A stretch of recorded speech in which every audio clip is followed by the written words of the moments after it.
Welcome to Cut the Bull, an insightful podcast which addresses the news of the day and the cultural issues plaguing our society, bringing logic and context to these topics and discussing solutions too real for mainstream pundits.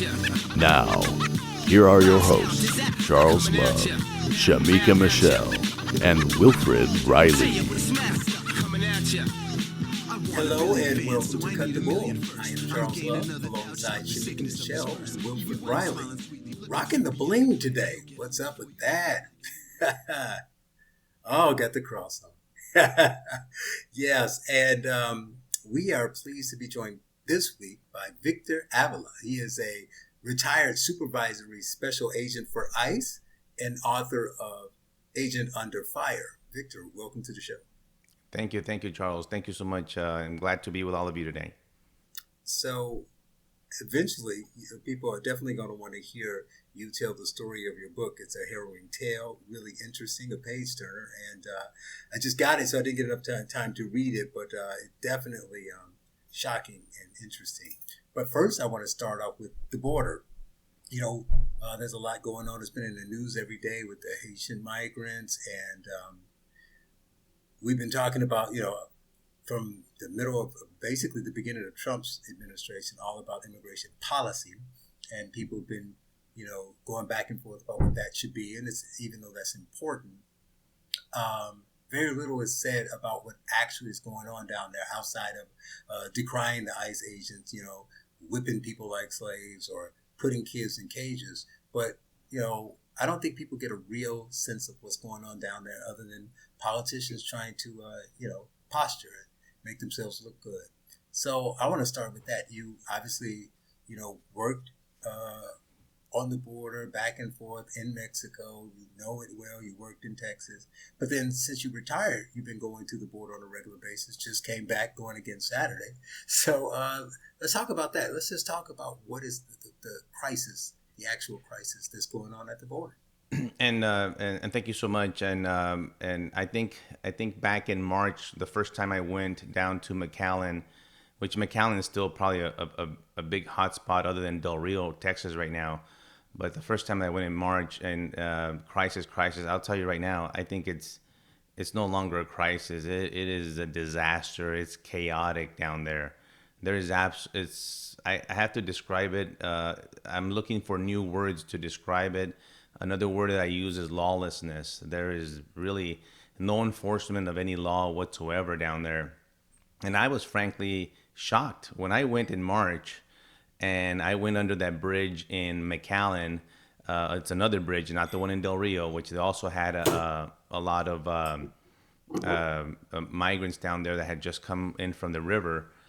And I couldn't believe my eyes. In my 20 years of working the border, born and raised on the border, and also as a law enforcement officer working along the border, and like you mentioned, on the Mexican side as well, I couldn't believe my eyes or my ears after I talked to the border agents of what in the world was happening. And from March to today, how much it's changed, but how much it's changed for the worse. It hasn't gotten better.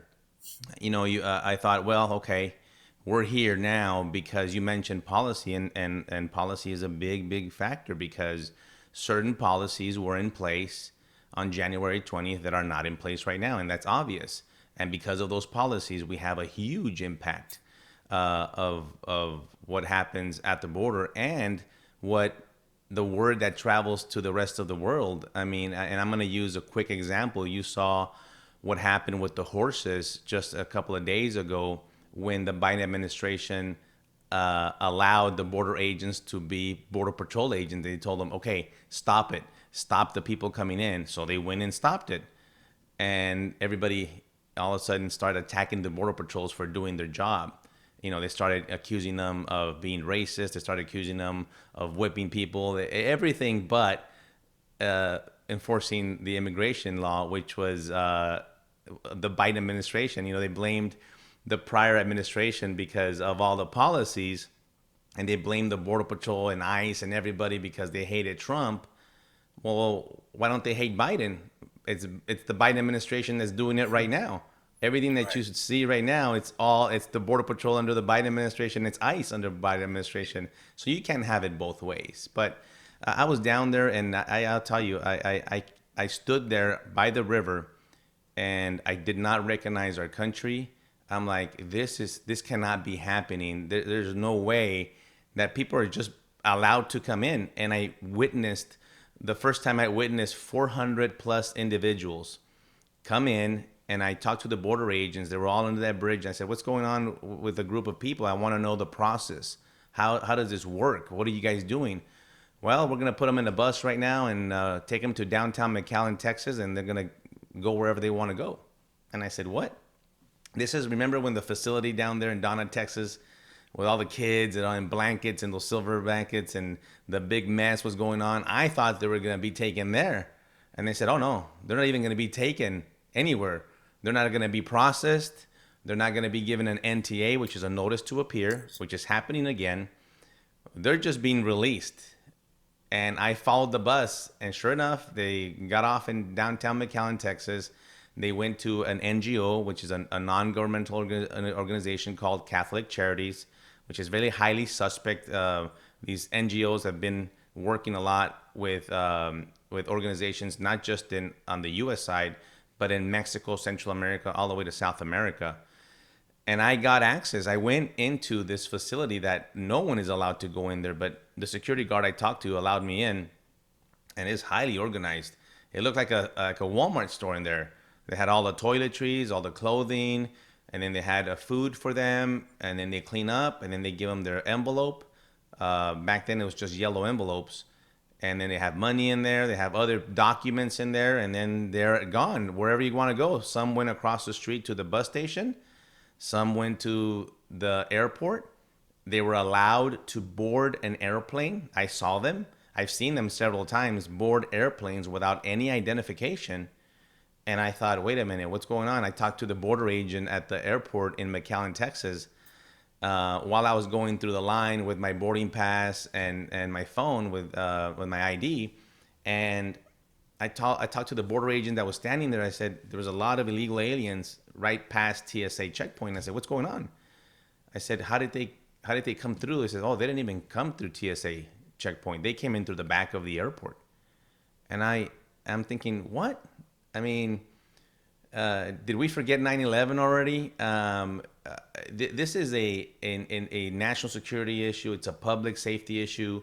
There's a lot of issues that I'm going to talk to you guys about today, because the biggest one is that I couldn't believe that all the laws that we have, all the rules that we have to abide by as U.S. citizens, somehow they don't pertain to someone that is coming illegally into the country. Yeah. And I couldn't understand that. You talk about vaccines, you talk about a lot of other things that Yeah. they're making us do. Right. If you're illegally coming in here, it's okay. Right. And so they did. They were illegal. I saw them. I saw 3 people from Uganda. I had already talked to the people from Uganda. They flew from Uganda to Mexico City to Del Rio, Texas. There's another visit that I did, and I went to Del Rio. We were at the Del Rio airport. We were boarding the same airplane from Del Rio to Dallas Fort Worth.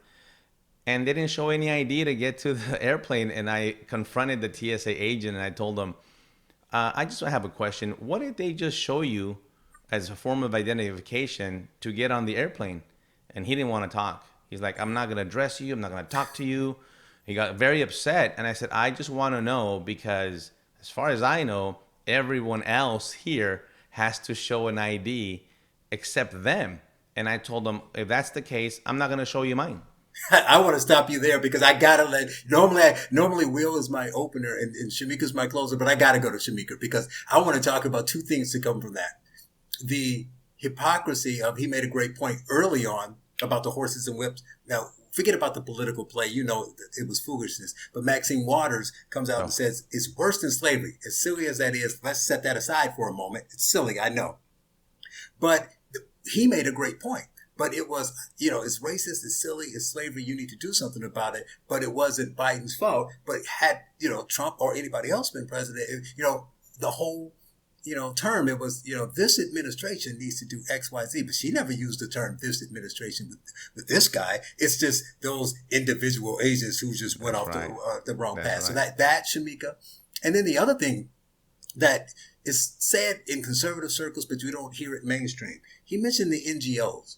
Now, granted, the Haitians, people are always up in arms, like how they get here, how they fly, get money to fly, but most of them were already in South America and they walked. But so people are like, oh, see, they didn't come from Haiti. Well, you ask the random people, you say, what's the longest you've ever walked? What's the longest you've ever walked? Because most people haven't walked, 30 miles. You're talking about these people walking thousands of miles, 500 miles, 2,000 miles. So, but they're not showing up dehydrated and crawling to the finish line. So somebody's aiding them along the way. Somebody's not only, if whether Biden's administration's policies it feels like an invitation to them, and they decide to come, somebody had to say, I will make sure you get there with a full belly and warm, because they look totally fine, joking and happy, carrying their stuff when they get here. So a lot of this has to be, everybody talks about the boogeyman, Soros, but it's got to be more than just one evil billionaire pulling the strings. There's an organization behind this stuff. We see the Doctors Without Borders buses sometimes. So what do you think about that? And then, of course, you can sprinkle on that they get treated better than us, Shamika.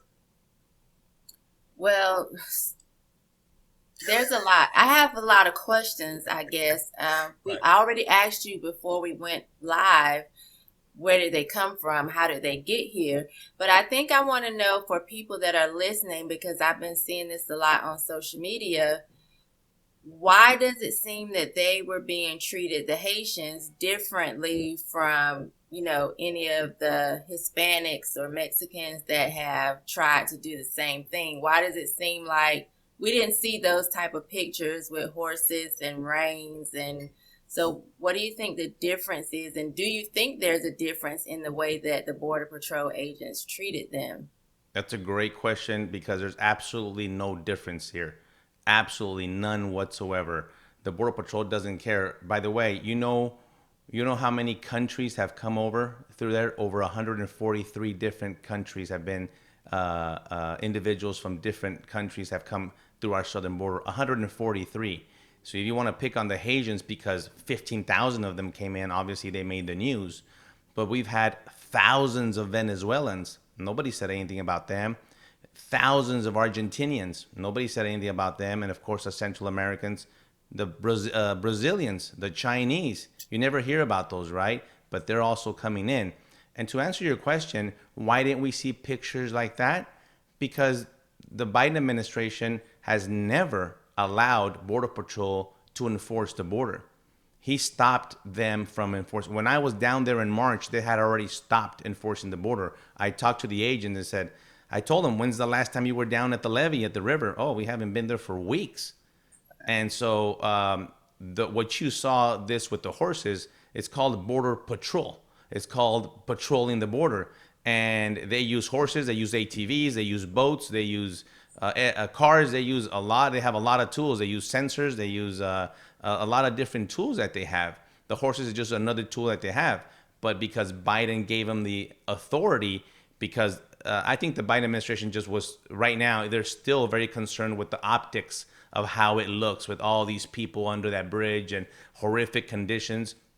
The bridge that I told you about in March, it was bad as well. But you never saw it because it never hit the mainstream media. They didn't care. It's been going on forever. July was 212,000 that came in. August was 208,000. We've had over 1.6 million people. And all of a sudden now they care because 15,000 Asians came in at once. Yeah, they overwhelmed the system. It goes to show that they can overwhelm the system. They had to call in border patrols, close the checkpoints. It's a bad situation. It definitely is. Humanitarian, people giving birth. I've heard of children drowning. Yeah, a lot of people haven't heard about that. Some have drowned in the river. When I was down in McAllen, the body had shown up that morning of an adult male that drowned. And drownings and little kids thrown over the wall. A lot of craziness is happening over there. Plus, on the Mexican side, all the exploitation of the cartels. And we could get into the cartels because they're a big factor in this, in pushing. I think to answer your question, Charles, about the NGOs, I think they do play a major role, and I think the money originally, believe it or not, I think it came from the State Department. I think it actually came from the United States. It came from us because we've given Haiti billions of dollars for a long time. You know, a lot of them left from the original big hurricane they had back in 2010. Some of them have been out of Haiti for 10 years. I heard them speaking Spanish, and like, oh my goodness, they speak better Spanish than I do. Wow. And so almost none of them have come from Haiti in the last week. No, they've all been in. There was I knew about about 120 to 200,000 that were in Mexico in Tapachula. They had been held there, and they would let a few go, and you see them turn up. I saw them in Del Rio the second time I went. I interviewed them. They were starting to let them go, and then Mexico you haven't heard this anywhere else. On September 12th, the Mexican government said, "Okay, go ahead," and they did. And guess where they went? Straight to the border. Where everybody else wants to go. But I started thinking, why didn't they go to McAllen? That's like the big place where we have it set up. Right. No, they strategically went to Del Rio because Del Rio is a very small town, very little infrastructure. I mean, they ran out of food. There's nowhere to stay in Del Rio right now. Residents are putting up police and border patrol agents in their own homes because there's nowhere to stay. And so that I think is on purpose as well, because it overwhelms the system. The airport's very small. There's no bus system there. It's bad, and so it collapsed the system. Right. And I don't want to go to Will, but one thing though, Shamika, unless you had something else, Shamika. I was just wondering if they were allowed to stay. The Haitians, are they doing the same thing as far as allowing them to just come in and go wherever they want to go? Well, you talked about the horses. One of the complaints was that the men who came as single men, they immediately said that they started flying them out a couple of days later. So that was part of the why you treat them different. But they're not going to send them all back. There's been the numbers. I think they've sent back about 1,500. Yeah, right. Is the number that they've sent back. Everyone else, which is small, but their argument is that, well, the other people, they didn't send anybody back. It goes back to the horses too, though, Shamika. It depends on how all the situations aren't the same, right? So everybody's looking at the Haitians being black and other people who aren't black. Is there different? But where'd they cross? If they cross over a river, you're more likely to get horses. But you forget about the Trump administration when people were trying to climb the wall, and they were doing everything they could to distract them from climbing the wall, including putting stuff on top of the wall and putting people on the other side, all this kind of stuff. And they were like, that was inhumane. So whatever they do to stop them is inhumane, but it'll be different. I know the horses look different, but you're not going to use the horse when they're not crossing the river. It depends on where they are, because it gives you a strategic advantage. And let me tell you really quick, the way that the geography of where the river is, down in McAllen is very different. You have banks of the river, like you're looking down. I mean, you can't climb up. That's why there's only certain places where they can come up to the river. Del Rio is a lot flatter and more even. And even then you see them have to climb a little bit. You go over to El Paso and Hudspeth County and there's no water in the river. So it does matter exactly where you're crossing. Right. Will? Yeah, so I mean, this again, like the conversation about crime that we had earlier, is one of those things that it's kind of surprising to me as an adult person from the business world is a conversation. I mean, you don't have a country without borders. So, I mean, the Trump idea, I thought Trump said a lot of things that were brash, sometimes foolish. But the basic idea of why don't we build, let's call it a stationary barrier on the border and put guys near it with guns and modern sensor tech and so on. There's nothing that's unusual about that idea at all. I mean, Israel has a border wall. Mexico has on their southern border something that's very close to being a border wall. Mexico actually is a highly stable well, not anymore with the narco stuff, but is a well-off in international terms G30 level country that has an immigration policy. So I sometimes think Americans, especially middle-class Americans, have this weird 1940s vision that beyond our borders there's Wogland. You know, Europe is still dealing with the Nazis, and the rest of the world's the third world. They wear exotic hats, and they herd animals. I mean, no. If you go to Mexico, obviously Canada, the Caribbean, island paradise countries, these are functional nations that we engage with as another functional state. They all have immigration policies. I don't understand why we're not enforcing our immigration laws. So I guess I'll actually turn some questions to the agent here rather than just rambling about this. I mean, the one that comes to my mind from a strategic perspective, and you've touched on this already, but when you say the major charities are in this border area and they have kind of transshipment ports and you can go in there and pick up, feminine hygiene products and clean, cheap but good t-shirt, you get your ticket, you go north. How organized is the move up to the border? I mean, who are the players that are involved in this?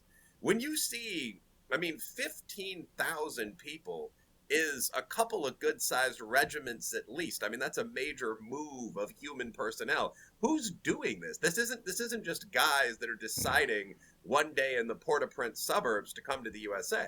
I mean, many of these people have already been in Latin America, and then they're obviously moving north with the help of leaders. Who's doing this? Who are the players in the game? Well, two things and I'll answer your question first, and I'll get to Mexico. You're absolutely right. It's highly organized, highly deliberate. No, these 15,000 people didn't. Hey, let's go now. No, this is orchestrated. A lot of it, the NGOs are complicit, and I think they're aiders and abettors.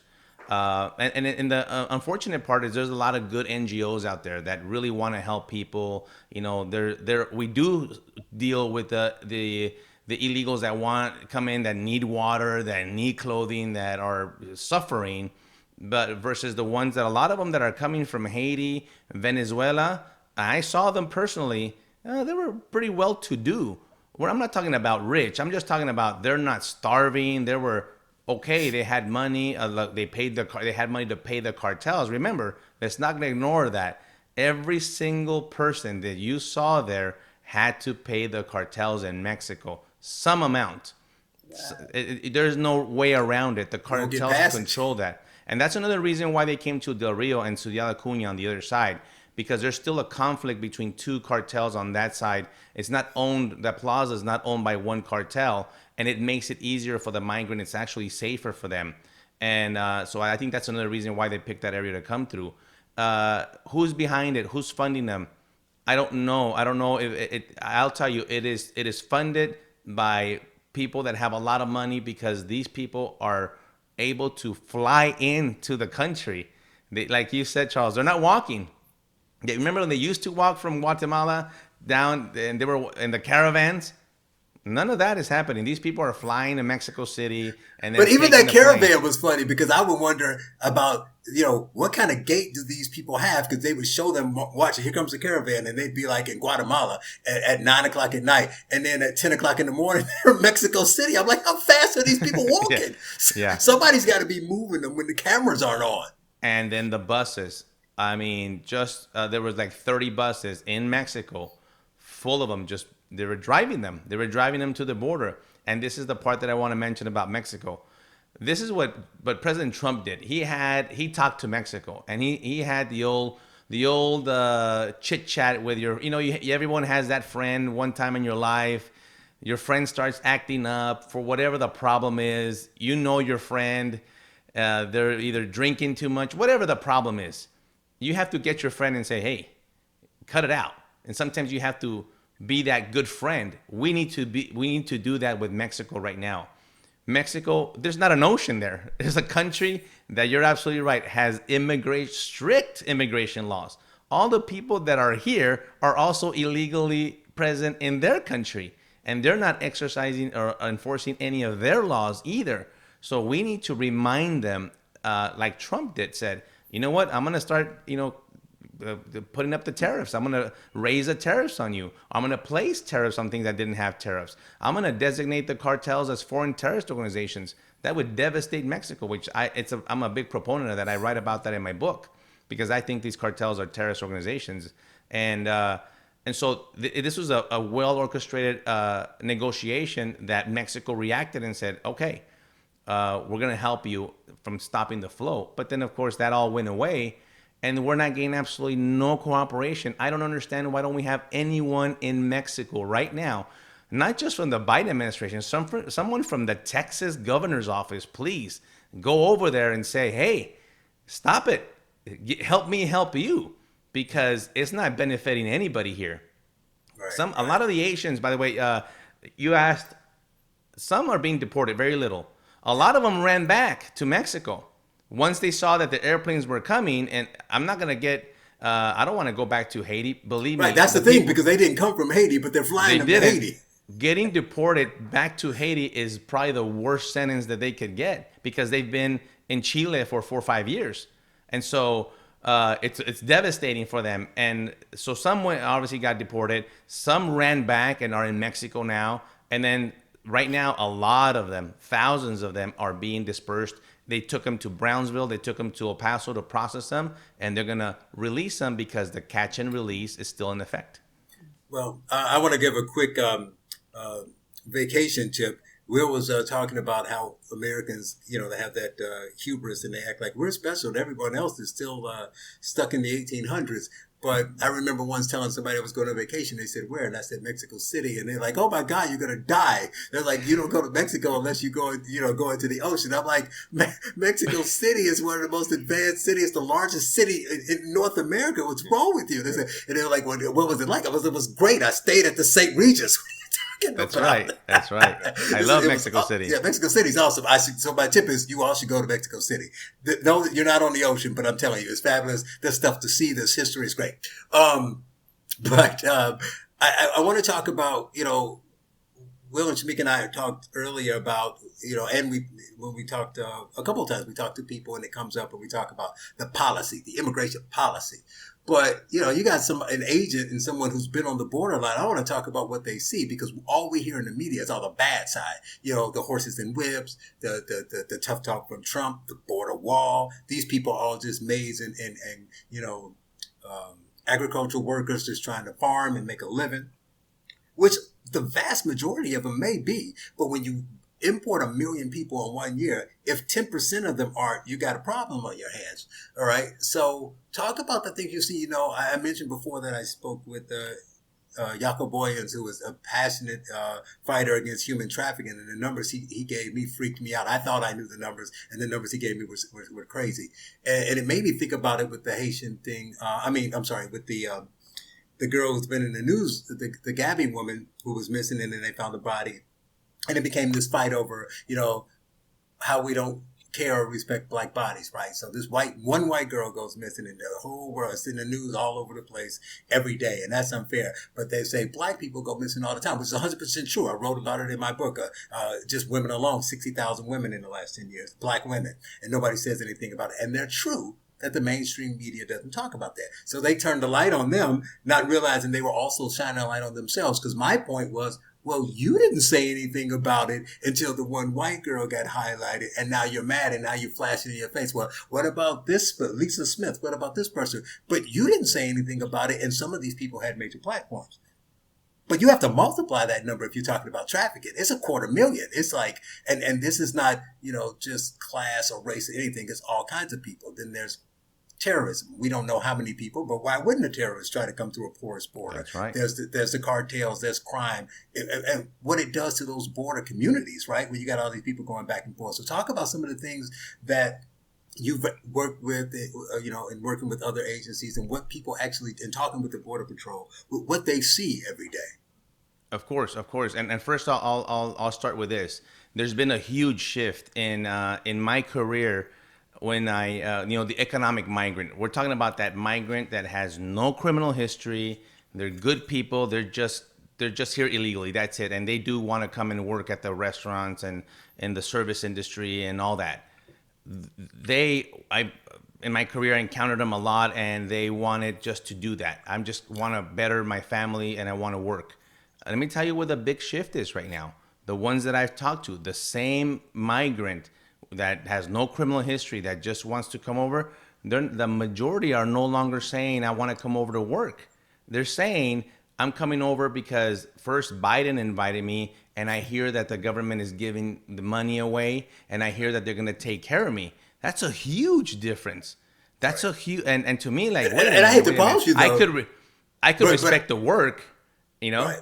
Yeah, but I just want to say quickly so people understand that I worked in the restaurant industry for 20 years, and I've worked with a lot of those people. But those people who were those economic people coming here, they didn't even want to stay here. They had nothing against America. They weren't like socialists and all this other kind of stuff. They realized, there was a cost benefit to working in America. A lot of them had family, immediate family, wives and whatever in Mexico, and they went back on a regular basis. It wasn't, it wasn't any animosity towards America or Mexico. I'm Mexican. I come here, I hang out with you all. It's fun. And every few months I'm going home for a couple months. So they were totally different. So I think that's important to say as well. Yes. And the money flows south. Flows back. And I talk about this in my book really quick because you brought it up, and I talk about the word assimilation. And because under the Biden administration right now, you cannot use the word assimilation in any document. You're prohibited from using it. It's a bad word. It's a woke word. And let me tell you, my parents came here legally and they assimilated to this country. And people are like, how do you assimilate to the United States? Well, you get up early and you go to work and you work hard. And you educate your kids and you try to do better for them. You don't commit crimes. You do a lot. God is in our family. We're family people. Try to keep the family unit together. And yes, you do assimilate to where you live. And yes, we do have values in our country. And that's a lot of the people that are coming here legally.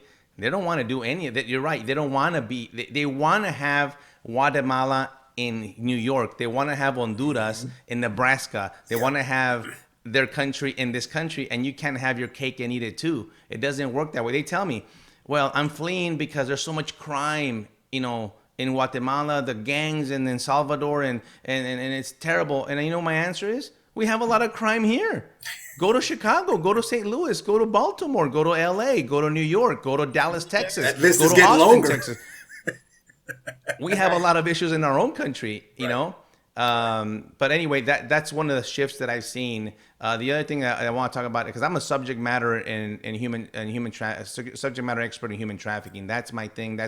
I investigated many cases and rescued countless women and children from these horrific conditions. And if it was bad back then, it's even worse now because, there's no border. So a lot of these females and mostly females and young children are being, the open border is being used. You see the recycling of the kids. You see they might be initially smuggled, because this is two crimes. Smuggling and trafficking are two different crimes. The smuggling is if you want to just come in here undetected. The trafficking is when they continue to exploit you, either for sexual exploitation reasons or forced labor as well. And so I did forced labor as well, but I focused a lot more obviously on the sexual exploitation of it. And it was in New York, it was in Atlanta, Houston, Miami, and these big organizations bringing girls over from Mexico. I did that. I saw that. The cartels did that. By the way, the cartels have taken over all of it. It used to be where the human smugglers and the human traffickers were like separate, and the drug traffickers, the cartels, were something else. That has changed dramatically. The cartels are wait a minute. They're like, wait a minute. The humans pay this much? Yeah. We're taking over the humans. And they already had the infrastructure to curate, control. They have the people everywhere. It's like their second. Everywhere. It's like their second biggest moneymaker now. Biggest moneymaker. And you know what? They already have, like you said, they already have the people working with the gangs in Chicago. They already have them working with so it already worked out. And now they're now a lot of these people that want to get smuggled don't have all the money. Well, you know what? Go ahead and go. You owe me $5,000, right, and you're going to have to sell meth or have to sell fentanyl to pay it off, an indentured servitude kind of situation. It is. I'm telling you, it is bad. I still do a lot of public speaking, and people still question, does human trafficking really happen, and does child trafficking really happen? I said, and I think it's a small number. If I could take the images from my head, which I wish I could, and show them to you, you would probably throw up. You would probably not be able to handle what people are capable to do to another human being, to another child. Even in the human smuggling cases, right now, they have stash houses. I talked to the sheriff down in Valverde, 384 human stash houses. And they stack these houses like you would stack drugs or furniture. They treat people like a commodity. And right now, as we're speaking, because they've closed all the checkpoints, where we have checkpoints along the border, 75 miles in, where Border Patrol have these checkpoints. They close them down. They send the border agents to go help. Well, there's nobody on the highway anymore. And so now the cartels have a free-for-all, because guess who's also not on the Texas highways? The DPS and the troopers. They're also down there. So right now, like, get them out, get all the drugs out, get all the humans out of the stash houses, and distribute them throughout the whole United States. This is what's happening right now. And if you think that it's not going to affect you wherever you live, you have to be kidding yourself. I just talked to someone from Yonkers, New York, who have seen an increase of 40% violent crimes in Yonkers, New York, and it's illegal aliens committing crimes. Because they not find them everybody. everywhere. And I'll tell you, I know that not all illegal aliens commit crimes, but a lot of them do. A lot of them are affiliated with gangs. A lot of them are affiliated with the cartels. Even the ones that are not commit other crimes. And all those crimes, I just put up a presentation that I did. An illegal alien killed a 3-year-old in her tricycle in the cul-de-sac, ran her over because he was drunk. Illegal alien. We have thousands of those cases, and who cares about those? Nobody.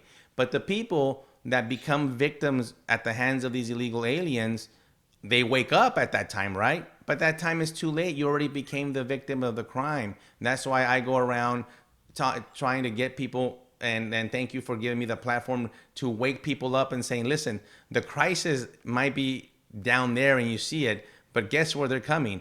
It's affecting your school systems. It's affecting your healthcare system, and of course, it's going to affect your criminal justice systems, the sheriffs, the PDs, the chiefs of police, the school boards. I saw a report not so long ago. Indiana had to put up a bunch of cottages and new buildings to accommodate an influx of new students. Where did they come from? Well, they're all illegal aliens. They refuse to say they're illegal aliens. And you know what happens? I talked to the agents down there. They're illiterate. They can't read or write Spanish. Mm-hmm. And some of them don't even speak Spanish. They speak a dialect. And that causes a lot of problems. A lot of them have a lot of health problems. We have a measles outbreak in the Afghan refugees brought over from Afghanistan in Fort Bliss, Texas, in El Paso, Texas. We're seeing things, tuberculosis. A lot of the Haitians that were in Del Rio, positive for HIV and syphilis. And how do you transmit syphilis and HIV? You know how. Right. Well, it's good that you mentioned that, because it's funny. You go back. I also talked about this, I talked about immigration and how people who are more compassionate like to harken back to the good old days, Ellis Islands, where it's like, bring everybody in, and it was all wonderful, right? And they ignored the fact that we stopped the boat and checked people. We sent some people back immediately. You had to have money. They treated people from a class different. The people with money got better access. You had to do medical checking. If you didn't pass the health screening, you couldn't come in. You had to prove that you weren't going to be a burden to the country from a financial standpoint. So it wasn't just, even back then, it wasn't just come in and we don't care. So, but to those people who think that, that's why I'm glad you mentioned that. I wanted you to kind of lay out what you saw, because those more compassionate people don't think about those things, and they need to hear the ugliness of trafficking and all the other things. And I'll say, Charles, we're compassionate. It's not that we're not compassionate. We're probably the most compassionate people, and we understand. Believe me, I understand. I've dealt with a lot of people from all these other countries. I've been in those countries, and it is heartbreaking sometimes. Of course, it touches your heart. Of course, we're humanitarian people. Of course, we understand that. What I don't want to put these people in these situations to begin with. Right. A lot of them were actually in a better situation just a few days ago. Wherever they were at, in Colombia and Chile, they were actually doing better than living in a makeshift under a bridge, underneath a bridge. Right. Yes, that's true. They had shelter, they had jobs, they might be struggling, but they had a better life than what they're facing right now. Right. And no one puts any responsibility on them. There is no accountability for the person. Like, I'll tell you what, when I see women and they give up their child to the cartel, and I've investigated these cases, I've never understood it. I once rescued we hit a human smuggling case, hit a hotel in El Paso, Texas. It was all adults, got the smuggler. We were interviewing the smuggler, and one of the ladies that was being held and being processed kept on yelling about her baby. And I go over there and talk to her. What baby? There was no babies in the hotel. She says, no, I gave him my baby. Well, he had given her 18-month-old daughter to another smuggler to be used as, child trafficking, child smuggling. Right. So we dig into the smuggler. We get the information. We go to the house. We suit up. We go hit the house, and there's 18 kids in the house. And her daughter amongst them. And we're like, what the heck did we just come into, And there's 4 people. And there's 4 people in the house, and they're running. We're grabbing, arresting people, and none of those 4 people are obviously the next of kin of these 18 kids. Right. Now, all of a sudden, think about it, 18. And we were overwhelmed that night. We were like, go get the vans. We need car seats. We need diapers. We need, think about everything you need for children, 18,000. Right? Exactly. Right now, we still have several thousand in Fort Bliss, Texas, that we cannot find anyone to place them with. And then all these sponsors are popping up. Well, we have to vet these sponsors because guess who some of these sponsors are? Child rapists. Right. One in California that wanted to sponsor one. You can't just release these kids to anyone. There's a lot of bad people out there. This is a crazy problem. But Shamika, I want to ask you, I would love to hear your opinion about one point he made a little bit earlier when he talked about the difference between who's coming now and who was coming before. And he talked about assimilation and how his family assimilated. And a lot of people hear that and bristle like it's racist and it's bad. But they don't use logic. But because what I think is funny, so is telling people to assimilate and to the country they're going to is racist when Americans say it. Yet liberal Canada and many other places in Europe have official languages. We don't. And what did Victor say he heard some of the Haitians speaking when they were coming up? They were speaking Spanish. So by definition, they were assimilating to where they were, but you just can't assimilate to America. So what do you think about that? Great point, Charles. Great point. Shamika, what do you think? I hate it. It's aggravating to me because, again, I didn't learn another language growing up. A little pig Latin, I could speak that. But, they're coming here and they don't know English, and it's frustrating. I used to work at a school, and it would be frustrating when the parents would come to register the child. They can't speak English. They want to know if somebody's there that can speak Spanish. No, we speak English here. Learn it if you want to be able to get around and do what you need to do. So that bothers me. I hate it when I call T-Mobile. I just want some help with my phone, but they can't even understand what I'm trying to say. I'm sick of it. You go to the doctor, they can't really help you. It's frustrating for me. And let me add that real quick, Charles, on assimilation, because I always say this at the end. Assimilation doesn't mean that I ignore my Mexican heritage. And I'm going to make that very clear. Right. I love Mexico. I love my food. I love my music. And that doesn't mean it. I'm a Mexican American. I'm an American first.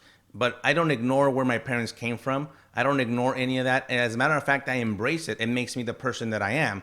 I think it makes me more of a patriot. I appreciate being here in this country, being born in this country. So that's something that I want to make clear. When you assimilate, and I've lived in a lot of places around the country and around the world, you adapt. I've lived in Spain. I've lived in other places. You adapt. But I'll give you a really quick story. When we came from Mexico, and I'll talk about the shooting, and we ended up in Denver. I was trying to enroll my daughter in school because you just reminded me about this in the school system. They're like, "Does your daughter speak any other language?" I said, "Yeah, she's fluent in Spanish." "Oh, so she's an ESL student, English as a second language." I said, "No. You don't understand." She dominates the English language. As a matter of fact, very well. She just graduated. This is a long time ago. She just graduated college. And she also dominates the Spanish language. And they were perplexed. Right. And they said, they didn't understand that you could speak two languages, even though everywhere else I've lived in Europe and Latin America, people speak 2 or 3 languages. Right. And of course, they still tested her. They still tested her without our permission. And then they realized when they tested her, oh, no, she speaks both languages. Well, I get Samika's frustration, but the problem is much worse than that, because the problem with the English as a second language thing is that we talk about resources and funding for public schools. So you send your kid there. So Shamika sends her kid to the school in 3rd grade, right? And they're supposed to be teaching third grade math, science, whatever, and they have to pause because they were trying to catch up the other kids, especially if there's 15 of them or something. So those kids don't understand. They don't just leave them behind. So they spend time focusing on that. So where does that leave Shamika's kid while she's sitting in the class waiting for them to catch up on English and things of that nature? So that's one thing. But then the other thing is I don't mind the people who just come here and they don't speak English personally and they're struggling and trying to assimilate because I just got here. I don't speak the language. If I got dropped off somewhere, I wouldn't be, if you dropped me off in France, I wouldn't speak French, but I would be trying to learn it in a year or two. Right. But in the restaurant industry, I worked with a guy whose kids were fluent in English because they were born here like you. So think about your parents. They were born he was born in Mexico, but he had kids that were born here, raised him. He had been in the restaurant industry for 27 years.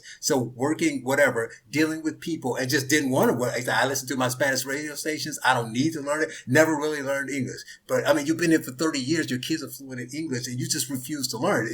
It's just That's that kind of like, I guess he felt the opposite of you. He felt like if I learn English, then I'm not really being a true Mexican. So I'm just going to walk around. So, this 50-year-old man, who's been here since he was 20, who's fumbling through basic English, which seems like a problem. But Will, you want to say anything else about anything here before we move to his book? Yeah, sure. I mean, so to me, again, I've been pretty low-key this episode because I'm enjoying hearing the guest stories. But a lot of this to me, as a political scientist, is sort of obvious common sense. Like, yeah, right now, one of the problems I have with the woke movement is that there's so much of it, and people are almost being gaslit away from common sense and logic to some extent. Virtually everything imaginable that a sane person could say, like women have vaginas, would be challenged by some sort of person with some kind of master's or PhD level degree in a field like fat studies. And sometimes, I feel this myself from time to time, sometimes you almost feel like you might be crazy. When you say something like it's a bad sign when blacks and whites are fighting in the streets, then someone else says, no, it's a revolution. That you have to, my advice is just don't take it seriously.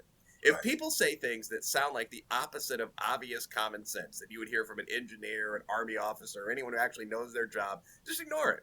It's just absolutely nonsensical. Of course, it's not healthy to be fat. And this falls into the same kind of bubble. Like, yes, of course, to move to another country and live and do business, you have to assimilate. I mean, when you ask what makes a nation beyond borders, I think two of the most important things are language and law. So, I mean, you have to, when you move to another state, you do have to learn their language. I've been to Mexico. I agree with Charles about Ciudad de Mexico. My own Spanish is mediocre, like high school level, but I speak it when I'm there. It's a politeness. Similarly, I mean, obviously, if you want to come to America and you want to do anything, I don't want to mock working in the restaurant industry at 50. If you're a taxpayer, you have a job, it's not my business. But if you want to graduate from high school, graduate from college, I mean, if you want to make a certain amount of money, work in media, I mean, obviously, you're going to have to learn English. You're also going to have to obey the laws of the country to some extent. Not in the basic, like, you can't have a bag of weed at home sense. But, for example, we don't practice Sharia in the USA. We've already seen 2 of these Afghan immigrants get either deported or jailed for brutal abuse of women. One guy choked out his wife with an arm bar. Another guy... what's being implied in these articles, by the way, is that these were probably his wives. Another guy had 2 of 14 and a 15-year-old young women living with him and had apparently pretty aggressive sex with them. This was discovered, and he was charged. You can't do that here. He was charged with sexual abuse of minors using violence. So, I mean, you have to understand that in the USA, women have rights. Men and women can bicker back and forth. This is the reality. The age of consent is generally respected. Certain chemicals are against the law, just as alcohol is in the Arab world. I don't have a big problem with most of that myself. So, yes, to be successful in a society, you have to adapt to these things. I guess the last point for me is that the idea that you don't is one of those things that's so intelligently said sometimes, but so patently ridiculous that I'm not sure it's necessarily worth debating. I mean, so like the BLM or the DEI, like diversity, equity, inclusion, idea is sort of that you can have people not assimilate at all. Perhaps you'd learn the rudiments of the language, but you'd have someone who still had the full-on Nigerian culture working in an office next to someone who still had the full-on Mexican culture, everything from, beautiful song in the arts to the traditional machismo, next to a German. I mean, and it's, the idea sounds Tower of Babel level implausible. I think it's because it is. So, yeah, I mean, I myself am, Black, Irish, and Plains Indian, but I agree with the guest. I'm an American first. And to have a national identity everyone to some extent has to think of themselves as an American. You can put Irish in there, Italian in there, whatever, but you have to be an American. Otherwise, there's no American identity. Well said. One thing I'll add that I caught from there, Will. So go ahead, Shamika. Now, I just had a question before we move to your book as an ICE agent. So are we allowed as regular citizens to call ICE? I'm just wondering because there's been times that I've had an issue. And I've said something like, "Stop speeding before I call ICE." And I was just wondering. Like, can I really do that? Can I just pick up the phone? You're like, right. Can I really do wondering, that? Are they afraid? That sounds like a high school football game taunt, like someone yelling La Migra or something. I don't know if you can really just get. Well, I mean, we got an agent here. It's it's not 911, but if you had the number to the ICE office, you could. And no, here, Victor, you got to understand though. You got to ask her what is she gonna say when she calls? Is she gonna be like, "There's Mexicans"? What are you gonna say when you call? So let me tell you real quick. What do I need to say? Not endorse any potentially racist behavior. There's two divisions of ICE. There's the ICE that you hear a lot about in the news is the enforcement removal operations. We call them ERO. These are the deportation officers. They fly them back. They look for people, illegal aliens inside the country. And then the other one is HSI, which is where I work, the Homeland Security Investigation, the special agents, where we investigate the money laundering, the drug trafficking, the human trafficking, the customs law, the intellectual property rights. You know how many fake masks try to come over that might contaminate you? You know how much we look at pharmaceuticals and toothpaste that you're using is make sure that China didn't put something in there, you know? And so I used to get those calls too. Like, you know, I'm the desk officer, that duty officer, and like we have a chain of burger place out here called Whataburger. Hey, so-and-so is illegal working at the Whataburger. Okay, sir. You know, we get those calls too. And I would refer those over to the ICE ERO division. But you can call them, absolutely, especially if you have something, if you see in the human trafficking realm or smuggling, absolutely, please call them. One last question. Oh, go ahead. This is the last question, I promise. So I probably watched too many YouTube videos, but are there tunnels underground with this human trafficking? Oh, you've seen the tunnels. Yeah. There's tunnels. There's they use them for a lot of stuff, and there's a lot of child trafficking in the world. So yeah, U.S. is probably the number one where, you know, this is where there's a lot of victims that are being used here. But let me tell you, there's a lot of victims in Mexico. We have Americans, U.S. citizens. They used to go to Cambodia. They used to go to Thailand to go have and do their things with minors. Mm-hmm. Well, now they realize, why don't I just go to Mexico? I don't have to go that far. It's cheaper and it's right there. And so I investigate those cases as well. We call them child sex tourism cases, kind of the reverse way. Right. And these kids are being trafficked. And yes, they exist all over the world. A lot of U.S. citizens are being trafficked. Kids from the United States, vulnerable kids. It is an epidemic. It's a big, big problem. So now I have one question before we get to your book. We're going to let you sell some books, but you mentioned something about when you talked about the customs side and HSI and the things you investigate, counterfeits. It made me think, you saw these people get on planes without ID. So I know it's a kind of foolish question, but we got to get as much information out to people that we can. So where exactly in this process or under the bridge when you went under there, was the section where they were doing the COVID testing? None. There is none. There is no COVID testing. There is no vaccination. There is nothing. And yet, but I better do and mandate and better pay attention and follow the law or whatever, if it's not even a law, because they will punish me, the U.S. citizen, but not the illegal alien. It doesn't pertain to them. I'm telling you, I'll finish the story real quick. I told them, I'm not gonna show you my ID. And he says, well, guess what? You're not going to get on. And I told the TSA agent, listen, man, listen to the rationale, Will, what you're talking about. We've lost all rationale. We've lost all common sense and logic. You just allowed 3 people from Uganda that got here 2 days ago. Why do I know they're illegal? Because I interviewed them. I talked to them. Of course, I didn't tell them who I was. And I don't work. I'm a retired agent, but I'm an expert interrogator. And she gave me the name of the cartel member. She told me she could give me a discount to bring my family over from Mexico. And she told me the route that they took and how much they paid. And so I knew I How much do they confirmed pay? that they No, were I think illegal. people want to hear that. How much do they pay? $4,000. Okay. And they were they had money and so when I'm challenging the guy, I said, I'm not going to show you my ID, but you're not gonna allow a U.S. citizen, former federal agent, to board an airplane. If there's anybody cleaner here, it's me. And you're not going to let me board the plane, but you just let these people you have absolutely no idea of vetting, but that's what it is. It's upside down and backwards right now. You should have said you were with them. Really? But go ahead, Will. Like, no. So I think there are two things here. First, like when you talk about the tunnels and so on, I think that the average citizen who hasn't had an interesting life or worked in law enforcement would be surprised at how much of a demi-monde is the term that comes to mind, like dark world there is.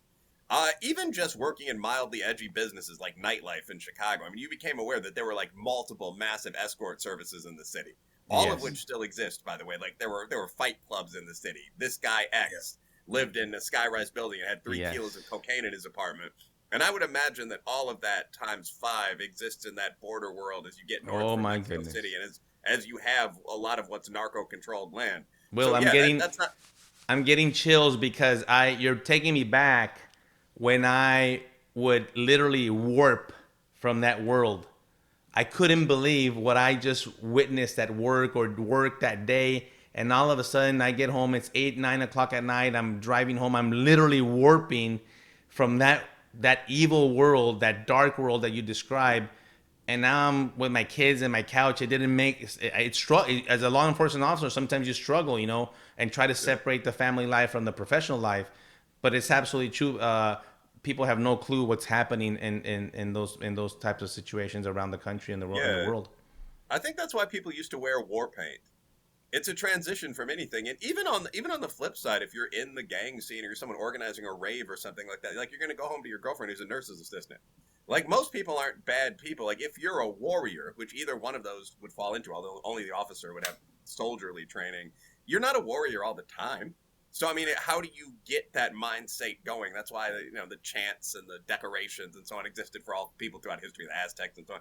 But I mean, so that was one of the things that came to mind. The second, I think, and really quick, what you're saying is one of the reasons why there's so much skepticism around COVID and around a lot of these other government mandates to some extent. I'm pro-vaccine, but I think a lot of people saw this constant instruction, like remember to put your mask back down while you're eating. But they noticed that there were tens of thousands of people, literally tens of thousands, I mean, army-sized groups of people coming across the southern border, and they're not being vaccinated for a whole bunch of reasons. I mean, you notice that there were massive riots all last year. I mean, 25, perhaps 50 people, if you really unpack it, were killed. Large areas of cities were burnt to the ground. So you see this happening, and then you see these same banal middle-class instructions at work. And I think that's where it's sort of, when the law fails, that's where the dark world starts creeping into normal life. People just sort of say, to hell with this. Like, why would I believe anything you're saying? Our leaders seem incompetent and incoherent. And I think that's where a lot of Americans are right now. That's right. Yeah, I totally agree. So, Victor, let's talk about your book, Agent Under Fire, came out last year, A Murder and a Manifesto. Give us a brief summary. There it is. Just give us a brief summary. Talk about, this is a really interesting story. Like I said before, haven't had a chance to read it yet, but will. But just listening to what it's about is fascinating. So tell us about it. Tell us about what happened to you and, unfortunately, your partner. Yes. In 2009, 2008, I got assigned to Mexico. That's the first time I went from El Paso over to Ciudad Juarez.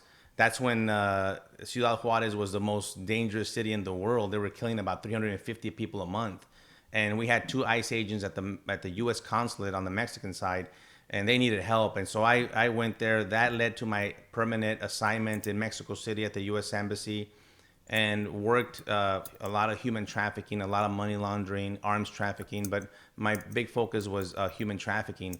And in 2000, on February 15, 2011, on kind of what ended up being a botched assignment for my supervisors, they sent us on the Highway 57, which is the main corridor from Mexico City all the way up to Texas, to meet our ICE agents counterparts from the Monterrey U.S. consulate.